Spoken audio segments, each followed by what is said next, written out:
when it comes to exams, whatever you see on the television is not a true representation of what is the true results. Okay.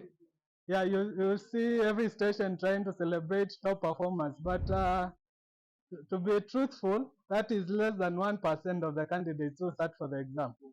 So irrespective of the grade you get at the exam, just know you did your best. So on the same statistics, I tried to check the number of students who got an average grade of C+ and above. So for 2022 results, that number was only 19%, 19.03%, which is also a small percentage. So only 1 out of 5 candidates gets a grade to qualify them to join the university. If you get a C up to maybe a D constant, you are among the majority of students, which is quite acceptable. Okay. So as you prepare, just do your best, but if you don't get the A's or the B's, just know you really did well. Another statistic that I also saw is about cancellation of results. As you prepare, just do your best to ensure that you don't end up in the cancellation list, because you'll have to waste another full year to book another exam, study again, and do the exam afresh. So better just prepare. Whatever you prepared, just go with confidence to the exam room and know that whatever you've done, the grade you get, you just thank God for that and be satisfied. And the same also applies to KCPE. The number of students who get 400 marks and above are very little, less than 1%. Okay. Yeah. Also between 300 and 400, it's also another small percentage. So majority, over 75% of the students get 300 marks and below. So if you really do your best and get 300 marks, just know you are among the best. So even if you are aiming to go to a very big high school, if you don't get that grade to earn you that place, just assess your options and go to the place where you'll be called, or where maybe your parents can afford. Yeah, and if you do your best, things will turn out very well.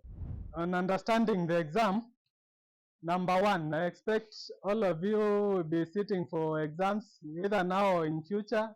At least when the timetable is ready, just have it with you. At least you know we're starting on a specific date.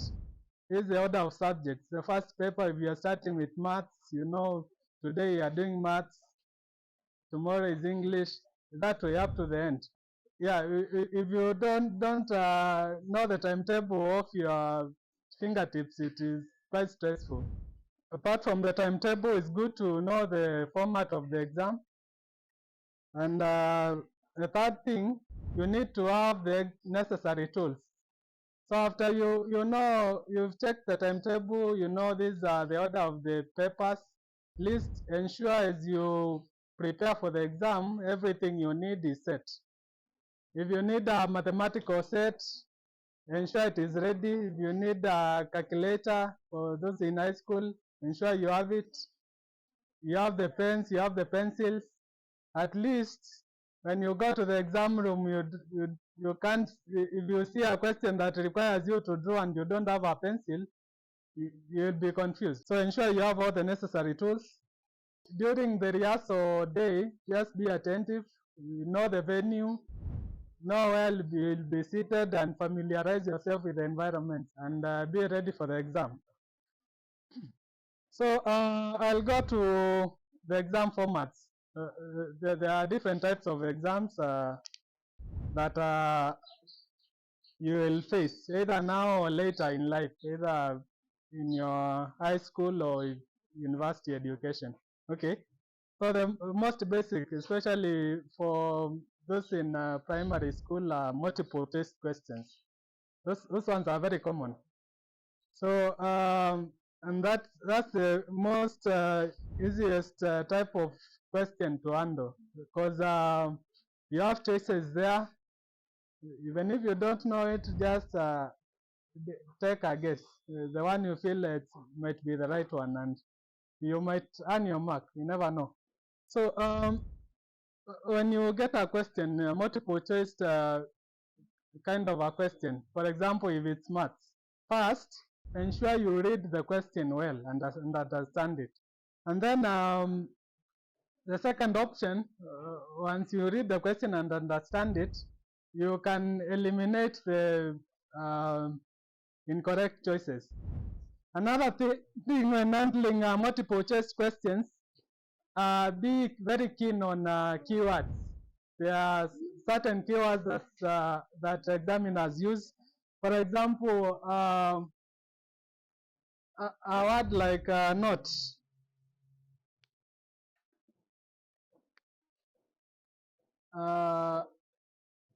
If you find such a word, just pay special attention to that word while trying to look at the question. Also, another word, if you find except, it also means there are multiple options, but there is one incorrect one. Okay. There is another word, best, which is there might be a number of correct answers, but there is one which stands out among them, which is least supposed to fit in that context very well. At Naivas supermarket, a notebook and a pen cost 110 shillings. If the notebook alone costs 100 shillings more, how much does the pen cost? It's not only made for the candidates who do maths. Anyone can attempt it and get an answer. Okay, I'll give you 30 seconds. Are you done? Fatuma, answer the question. The lady at the back. 2.5. Another one. Fatuma, who is Fatuma? 10. Okay. So actually, the right answer is 5. Okay. Both of them, the notebook and the pen, cost 110. Okay. But where the question becomes technical is if the notebook costs 100 shillings more, the word more there is the one which makes a difference in that question. So it already costs 100 more, and then you find the difference. You find the pen will cost 5 shillings, then the notebook will be 105. Apart from the multiple choice questions, which is the most common type of exam questions, there is fill in the blanks. Yeah, so most of those questions are mostly, well, they usually want to test your knowledge of grammar. When handling such a question, that number 1 to 15, it's important at least to read the entire passage first, or the sentence, so that you understand the context. So when you're given that question, just read through it, read the sentence or the entire session, and understand the topic. What are they speaking about? That will help you choose the questions the answers for the questions, for the blank sections. When handling a short answer question, just ensure your answer is short, okay, and to the point. So just write a specific answer that fits well for that question. The only challenge is the short answer question is very hard to guess and to get it right. But if you have an idea, just better to write. Yeah, just better to write. And then don't write other things that are not related to the question. Yeah, if you are talking about a particular topic, just ensure whatever you write is in line with that topic. So if while reading, it's good to find a way that you study in a way that you can easily memorize anything that any kind of question that you can be asked on that particular area, so that if you see a certain question, you can trigger a certain memory and you find yourself writing the right answer. Okay. There is another type of exam question, that is an essay. I think that one you'll meet it much later, especially in high school. You find there are questions that require you that want to test your ability to remember certain concepts on a particular area. You may find a 20 marks question. You are maybe taught to write about the digestive system of the human body. So you are supposed to write all that, what happens from when the food enters your mouth until you excrete it. For the benefit of those in high school, there are questions that require you to solve a problem. For example, if you are preparing for an high school exam and you are given a math problem, it requires you to show the steps you followed until you arrived at the answer. Read the question, understand what the examiner wants, and then after you understand it, check your memory and find the right formula to use. For example, if you are taught to calculate the circumference of a circle, which formula do you use? Pi d. So if you identify that formula and you are writing you are answering such kind of a question, just ensure you start with the formula, and then yeah, this is the 1 mark already. So if the question was 3 marks, at least you have a mark. So after that, now you go feed in the digits. 22/7, then times the diameter. Okay. So at least write the formula well, and now key in the figures, and your answer there below. And then at the end, you highlight your answer very clearly. If you find the diameter of this circle is 20 meters, at least highlight the answer at the bottom of your answer section very clearly. At least the person marking will easily tell that you know what you're doing. Even if you don't know how to do these questions, if you encounter a question that you don't remember the formula, and somehow maybe you know the formula and you don't know how to calculate, just write the formula. There's a certain concept that markers of these exams use.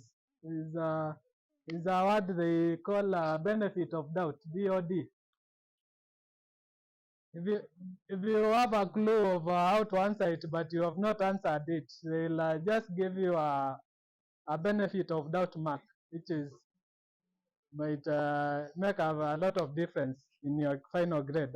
So after you've done the exam, I know most of you like discussing after. Number one, what did you get? Someone says, I got a 5. Another person challenges, no, I got a 7. So in such kind of discussions, you might find yourself, you feel out of place. So because maybe you might feel I wrote 100. How comes these sharp guys got a 5 and a 7? So I might be wrong. So in such kind of a scenario, don't engage so much. After you've done the exam, just let it pass, so that you don't stress yourself trying to feel, no, I should have, on that question, I should have written this, I should have written this. It might affect your ability to do the other paper well.